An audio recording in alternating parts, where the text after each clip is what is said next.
Hi friends, అందరూ ఎలా ఉన్నారు? దోశల పిండి తయారు చేయ విధానం చెప్తున్నాను చూడండి. ఒక గ్లాస్ పప్పుకి 2.5 గ్లాసులు బియ్యం నానవేసుకోవాలండి. బియ్యాన్ని ముందు శుభ్రంగా 3 సార్లు కడిగి నానబెట్టాలి.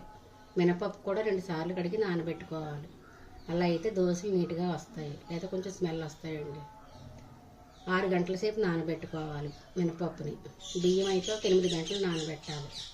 తర్వాత ఇలా శుభ్రంగా కడిగి మిక్సీ గిన్నెలో వేసుకోవాలి. అప్పటికప్పుడు తక్కువ పిండి చేసుకున్న వాళ్ళు ఈ విధంగా చేసుకుంటే బాగుంటుంది.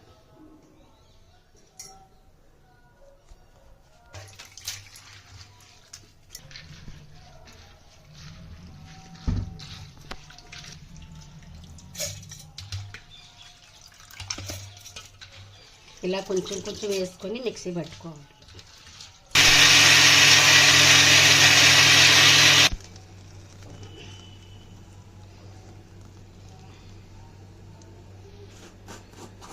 రుబ్బు రెడీ అయిందండి. ఇందులో మీరు తగినంత సాల్ట్ వేసుకోండి. వేసుకొని బాగా కలుపుకోవాలి.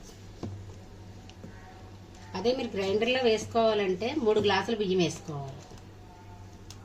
మీరు ఏ గ్లాస్తో అయితే మినపప్పు వేస్తారో అదే గ్లాస్తో 3 గ్లాసులు బియ్యం వేసుకోవాలి గ్రైండర్కి అయితే.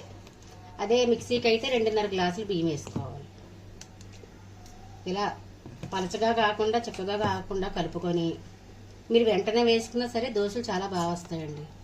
దీంట్లో కొబ్బరి చట్నీ కానీ వేసుకొని తింటే సూపర్ ఉంటాయండి. రుబ్బు రెడీ చేసాం కదండి, దోశ వేయడం చూపిస్తున్నాను చూడండి.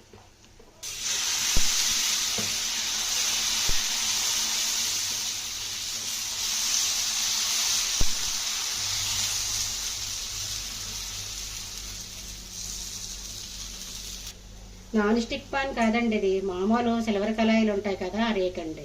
ఇందులో అయితేనే దోశ బాగా టేస్టీగా వస్తుంది. నూనె వేయకపోయినా సరే బాగా వస్తుందండి రేకు.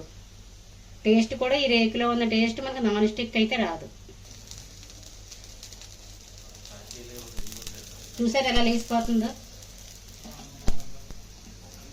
ఇదిగో చూడండి, చూసారా? ఇదిగో ఎంత బాగా వస్తున్నాయి, చూసారు కదా? ఇదిగో ఏమి మనం కష్టపడక్కర్లేదు.